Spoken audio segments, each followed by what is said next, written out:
you want to do journalism? So I've always, as long as I can remember, other than any of that traditional stuff as a child, where you're like, I want to be a fireman or I want to be in the RAF or whatever. I think I've genuinely, as far as I can remember, always wanted to be a journalist, specifically a sport journalist. I've always been obsessed by sport. I was as a kid, um, watching it as much as I possibly could on TV, like literally anything that was on telly, I would watch. Um, Playing it not to a particularly good standard, as myself, I just thought being able to go and watch would be ideal, and being able to then report on it and what have you. So I've just always wanted to do it. It's that thing of being on scene, seeing something happen, and being able to tell people about it. It's a really great feeling, and I think that must be the thing that kind of got me into it. Which sport's your favourite then? Good question. I think I have to be boring and say football, but at different times of the year, I can, like, obviously the football season sort of, unless there's like a major tournament, kind of finishes around now, being the next week or so. And I do love my cricket as well. I played cricket at university, because I couldn't get into the football team. Not even though that they had four teams, I wasn't good enough for even the fourth one. But yeah, I really, I've always enjoyed cricket. I loved watching it with my family as a kid. Like, I loved watching it with my granddad. I loved watching it with my stepdad. I love talking about it, and I've always enjoyed playing it. So yeah, that's right up there with football. But more recently, I've also really got into the NFL, and American football as well.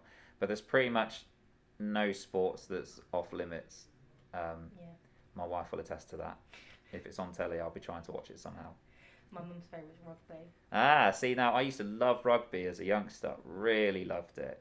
Um, I don't know why recently it's not been something I've watched as much of. Um, in the last, I'd only say 3 or 4 years really, but before that, yeah, that, like, the Six Nations, always watched Yeah. the Six Nations, the My, Five Nations as it was as a kid for me. we used to go around to my godmother's and watch it. Nice, yeah. See, family helps, doesn't it? My mum used to play with the dog. Nice. Hopefully not throw the dog, like throw the No, ball and the no, dog. Yeah, yeah. it was a little white fluffy thing, and I used to play Oh tug of war wow. with it when I was little. Oh, fantastic. Yeah, see, family and pets and all of that can come into, like, why you like a sport over another. And I've had quite a lot of influences from different people in my life that have, from my family and what have you, that have really helped me like different types. And then my friends as well have led me down into new paths and things that I've enjoyed. Like I said, the NFL, that really came out of friends of mine about sort of 10, 11, 12 years ago. Not something that I ever played, not something that I even liked at university when other friends of mine were playing it, and I kind of took the mick out of it. But I actually realised, yeah, once you get over the fact that it's quite confusing, it is actually quite an enjoyable sport. Do you find yourself working alone or with others when doing journalism? So I've worked for a number of different newspapers, and it's a really weird feeling. You're working in a team, but in isolation as well, because all your stories are your own. I've never worked on a story with somebody else. If I've done investigations, I've done them, myself rather than with other people working with me, or with a photographer. Somebody that's going to give you that kind of photographic assistance. But you generally feel like you're constantly working as a team, because you're on a daily paper, for example. Every day you're building towards producing a paper that's going out the next day. And while you're working on your own story, and you've got to fill that page, or you've got, you will get that support from people, even if it's just like peer support, almost like what it's like being a student in the classroom when you're producing work. You've got people around you that actually will give you a little bit of assistance, even without asking. They kind of might look over your shoulder and give you a bit of a hand, or they just check in on you to see how you're doing. And it can really feel like that. Some of the best days that I've had as a journalist have felt like that. I did work experience in Year 10 at a magazine place. Yeah? And I did. Was that Bauer Media? Yeah, it was. I did mine there as well, when it used to be called EMAP, back in Year 10. Yeah, one of my mum's closest friends' husbands worked there, and he let me do work experience there for a week. I did a magazine on animal habitats, I think. Yeah, they've got lots of the hobbyist magazines and stuff. I worked for a car mag, and it was brilliant. Like, it was such an eye opener. But they didn't realise I was coming back for a second week. So when I turned up for the second week, they were like, "What are you doing here?" And I was like, "I'm meant to be here." Like, okay, we need to get you something to do. But yeah, yeah, the work experiences at that level, and getting that insight, that must have been really enjoyable. It was really fun. And he was part of the fishing. I think he's one of the lead people on the fishing section. Yeah. So they've got Angling Times and quite a few others, haven't they? Yeah. So I had to do something related to animals. Nice. And he basically said, "This is your computer, this is your desk, do whatever you want." Nice. And just checked on me periodically. No, that's all right. It was really good fun. I really enjoyed it. Yeah, that would have been at the newer building, wouldn't it? The one in Auckland, in the massive one. Yeah. That's a lovely building. That is much better than the one I went to. If you could change one thing about your job when you were a journalist, what would you have changed? Good question. So I try not to regret anything in life, because you get to the point that you're at every precise moment. I'm here now, sat in here, because of everything that's happened in my life to this point. Literally, even the decisions that I've made today. I knew I was coming here to be interviewed by students, but like literally sat in this room and everything else around it is all built around whatever's happened in my life to this point. And that's not meant to sound ridiculously philosophical or bizarre or anything. It's just it stops me dwelling on things that have happened that aren't as I would have liked them to have done. Yeah. So because I was always obsessed with sport, but my actual journalistic career prior to starting here and doing some freelance work was always as a news reporter. So my jobs as a journalist were trainee journalist in news, senior journalist in news, deputy editor of an education newspaper. So more news, and it was very much down that angle. I did the occasional sport piece, but not many. If I could have my journalistic career again, I'd love to have gone straight into a sport job and then seen where that could have taken me. Literally, because obviously can be travel and all sorts involved in sports journalism, more than there can in most news things. And that would have been really interesting. But I'm happy with how my career has gone. The sport stuff that I've been able to do since working here as a bit of an aside thing that I do, a bit of freelance work that I do, has been fantastic, and so much fun. And I'm able to do it around a life that I also enjoy outside of here, with my own family and everything as well. So yeah, that's probably the only minor thing I'd change, but I do still love everything that I've done to this point. What would you consider the most challenging aspect of this job? Journalism, yeah? Yeah.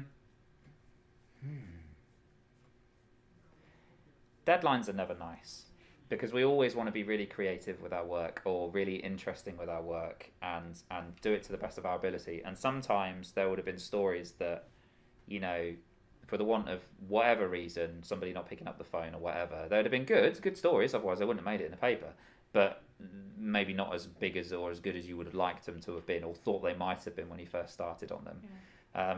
So deadlines are a huge challenge, particularly now that the world is a lot more immediate with social media. And if you haven't got a story online and there's 3 papers on your patch and your story goes on after everybody else's, who's everyone going to read? They're going to read the others first. So there's quite a lot to say about that being probably deadlines being the biggest challenge. What are the most important skills and qualities you need to become a journalist? Cynicism. So being cynical is a really important one, and you can't particularly teach that. You can remind people to be cynical, but myself and Peter Rook, who teaches on the journalism degree with me and the journalism BTEC course, we've both said, actually relatively recently as well, that like being cynical and having that cynicism around something is a really important thing to have, because it's about not always seeing the thing you see at face value and thinking, actually, is there something underneath that's quite interesting? Or am I being told one thing, but is it just trying to palm me off? Yeah. And you do develop that as a journalist, because you can't always know everything when you first start. But as you start to understand how things work and how industries work and how public relations works and how councils work and how courts work and crime and all of that stuff, you start to develop that bit of cynicism around, actually, are they just pushing me to one side here and I don't want them to? Is there actually more of this story to tell? And that can really get you really far. But I think, but away from that, organisation and no, you could be working on 3. I some days at the Evening Telegraph, because it was a daily paper and you had papers going out every day. When I worked there, it was like, you could be writing 2,500-3,000 words a day on like 2 or 3 main stories and then loads of little ones. Yeah. So being organised throughout the day and knowing your times and knowing when to drop something and pick something else up, or get those calls in early because they're going to take ages to reply, so you could write something else in the meantime. Again, it's something you learn, but it's and your editors should help you with it as well, because they shouldn't be overloading you unless you can handle it. It can be a real it could be a real pain if you're not as organised. And then I would say flexible as well, because journalism is still, yes, a lot of journalism is done at the desk now rather than out and about, but like being able to go out and want to go out to get stories, and maybe working a little bit extra every so often or reasonably regularly, as was my case, just to do extra hours to put more into stories and things like that is quite an important thing to have. If you were, say, 17, 18 and you were deciding whether or not to do university or not, if an opportunity came up for you to choose a university degree in journalism or an apprenticeship in journalism, which one would you go for and why? Again, that is a stunning question, because at the moment the apprenticeship world has really exploded for journalism. When I was that age, you didn't really have a choice. You had a degree or what they called a fast track course. The fast track course was great, but it wasn't like going to university. You trained to be a journalist in a year. I only really thought the degree option existed, so that's what I did. Now, it's about what's right for that person, because we're all different. I'm in charge of the journalism degree at the University Centre and the media production degree at the University Centre, but I never tell a student that the degree is right for them, because I don't know that. I don't know if a student's going to come in the door and 3 weeks later is going to really regret their decision. I just tell them what the course will do, and if they think that's right for them, fantastic, and we'll give them absolutely everything we can to make sure they go off and do the things they want to do. But yeah, apprenticeships are a really booming part of journalism and the media industry, actually. And learning on the job. While there are some things you've got to be careful with journalism, because the law can come in really, really. It's a big part of journalism, making sure you understand the law. So there'll be certain stories you probably couldn't really approach until you had a better grasp of that. Journalism and apprenticeships are kind of made for each other. And I've been saying that quite a lot to a number of different employers, actually, about how, us as an institution can help them with that as well. We can provide apprenticeships if we have employers that want to do it. We can investigate how we can do that sort of thing. It takes time to put together, but it is a possibility. So yeah, it's a tough choice. But ultimately, I think it's down to the individual. We're all different. We all see things differently. Yeah, like an apprenticeship almost throws you almost like head in first, but you're guided throughout it quicker. Yeah. You get experience far quicker than going to university. Definitely. Would you say teaching university students is different to what you thought it would be? Oh, I thought you were going to take that down a different angle. I thought you were going to say it's similar to the college ones, but yeah, the way you ended that. Yeah, that's yes, definitely. Because my version of university, other than the occasional module that was more practical, was very much like massive lecture theatre, lots of people, engage if you want to. If you weren't too shy, you could ask questions. I didn't always want to. And a lot of my lessons were like that. I did really get on with my lecturers, though, and eventually I really came out of my shell, and even those larger settings were all right for me, but I appreciate loads of students. That's not the right way to learn. And I thought that's probably what it would be like here. So when I first started teaching, I was very much set to lecture. My first job title here was lecturer of journalism, and it makes you feel like you're going to stand there and prophesize about some massive theories and everything else. But the students don't like that. They want to be able to be doing the work. So I teach the same way as I would teach a BTEC class. It's very much like, right, all right, I might need to talk for a minute, but let's do some stuff. Let's do some work. Let's try and write stories. Let's try and record some audio. Let's edit something. Let's put something together. Or let's work on this massive long project. How are you getting on at the moment? It's that sort of thing. So it's very different to what I thought it would have been. Hands-on, practical. Yeah, and it's more enjoyable for everybody. It's working with them rather than teaching them. I much prefer being I know it's nice working in a team, but I much prefer being sort of independent, getting what I want to get done first, and then bringing my ideas to the group. And that's where the media world comes in really handy. Journalism is really good. It's that you can work on something yourself, but you're working as part of a wider, bigger group. So you get that support from people, but you can still feel insular and like you're making the work how you want it to be, which is really nice. Back when you were a journalist, can you remember what the first article was that you published? My first ever story that I worked on as a trained journalist, not when I was doing work experience, was very nearly a really epic story with a returning soldier. because back then it was the time of a lot of the things that were happening in Afghanistan with our different regiments and what have you, and being around this patch, we've got quite a major regiment on our patch, and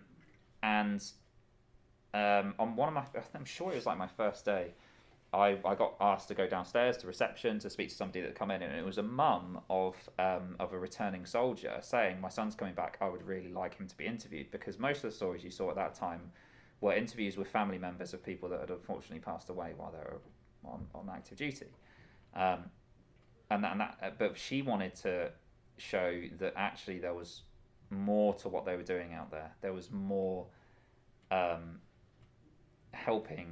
trying to help some of the countries with what what they've been experiencing. And yes, there were some difficult things they had to do, but at the same time, there was also a lot of good they were doing. Building schools or assisting schools or protecting schools. Anything in that sort of area. So yeah, I very nearly ended up with that one dropping into my lap, but we sent somebody else to do the interview and I shadowed instead, which was a nice experience. But yeah, that would have been epic as like my first thing, like spend ages interviewing somebody, and it's like what you read about, being a journalist. But yeah, so it probably would have just been quite a smallish story just to get me ticking over with news writing style and making sure that my style was right. Probably something that was like what we call picture stories. Newspapers are filled with things where it's like, here's a picture and there's about 150 words that goes with it. I probably would have gone out with the photographer actually to maybe do even a couple of jobs like that where he's going to take the pictures and your job is just to grab the story while you're there. Again, probably nothing too dramatic. I also went to court quite quickly as well. They got me into court reporting really quickly, and council as well. So that was really, really quite exciting to go to court, exciting to go to council meetings. It would have, so yeah, it probably would have been quite a small story, definitely not something memorable because I can't remember exactly what it was, but yeah, it would have been something along those lines. I'm trying to think now if I did anything in my work experience that was relatively big. As long as something gets your name out there, though. Exactly. Yeah. As soon as you get your bylines and you start seeing your name on a paper, that's a good feeling. I have to say. I still like that now. I still like seeing my name next to stuff if I do it. Sense of pride. Even though it looks a little bit small on websites compared to what it looks like in an actual printed newspaper, and it doesn't feel the same, but like it is, and it's a really nice feeling. If you could give a piece of advice to a budding journalist, what would you tell them? I would tell them to just follow those skills that I mentioned earlier. Being organised, being cynical, and generally just keeping your eyes open to the things that are around you. Almost anything can become a story, and you can develop things and contacts in a really nice, easy way. Dependent on how your sort of persona comes through to people and what have you, and it is just generally like keep trying to do more, like keep trying to really develop your skill, keep an eye on technology, and generally just what is it out there that keeps making something new and different. I've worked on some stories that were just like absolutely baffling, that didn't really feel like they were going to be that big, and then as you get into them they sort of get bigger and bigger and you're like, yes, this is going to be a really good story, and you don't always know that until you're actually in it and actually doing it, and that's just that keeping your eyes open and not ruling anything out as being a good story. Final question, because I know I've kept you for a little while. Don't worry. Journalism is such a wide topic. There's people who research news stories and entertainment stories, but what is the one thing you would like to do like right now? So would you like to research news stories for ITV or the BBC, or would you prefer to do entertainment research for like the Graham Norton Show or Jonathan Ross? That's that last one sounds interesting. I'll do that. No, I think if I was going to do anything in journalism now, if I was going to do it as a full-time job, it would be sport. I'd want it to be sport related. I'd want it to be something that means I don't have to spend a huge amount of time away from my family, because journalism can take you away from your family. I'd want it to be something that I do like the BBC. I've always had a high regard for the BBC, particularly the way that they present their news in a range of different ways.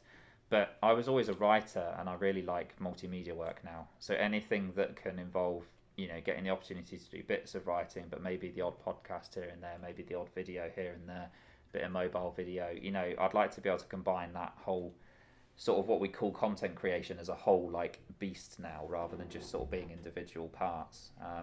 Yeah, that's probably what I'd like to do. I think some sort of multimedia work for the BBC. Yeah, that'd be great. I'd probably like to do research, maybe Graham Norton. Yeah. Because even though Would be good. even though it's celebrity stuff, you still need to know what they're Yeah. going to say before you. Because if you rock on, And it's still Graham Norton, isn't it? yeah, You know? I'd love to see Graham Norton. Yeah. My mum's going to see if we can get us tickets. He's a very good presenter. He's charismatic as well. Yeah. It's just easy to watch. Yeah, definitely. I used to watch his show all the time. I don't watch it as much anymore, but I used to. I used to actually give it to students as part of interview assignments.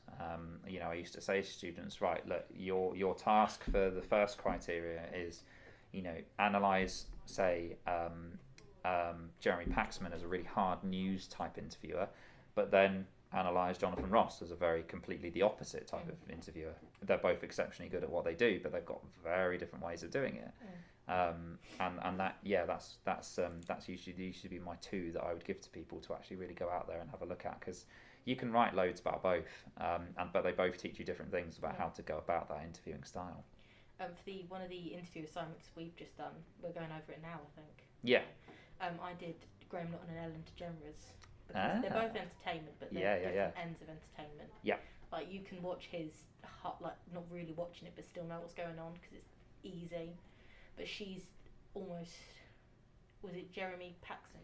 Jeremy Paxman, yeah. They're very similar, but she's entertainment. Yeah, you're right. Do you know what? That's a really good point. They have that style that still is quite direct and quite honest and quite straight to the point on something, but because hers are more light-hearted than his, it feels like they're very different, but actually there are a lot of similarities. She also does like quite often has people involved in games and stuff, which is always fun to watch, to see, whatever it is she's going to get them to do, but she also loves that real pulling on the heartstrings stuff as well, with some really emotional interviews and some really interesting people. They're actually, that's a really good comparison to make, actually. And that's all I've got the questions. Have you got any for me? No, that is absolutely brilliant. Thank you very much. Thank you then. Thank you very much.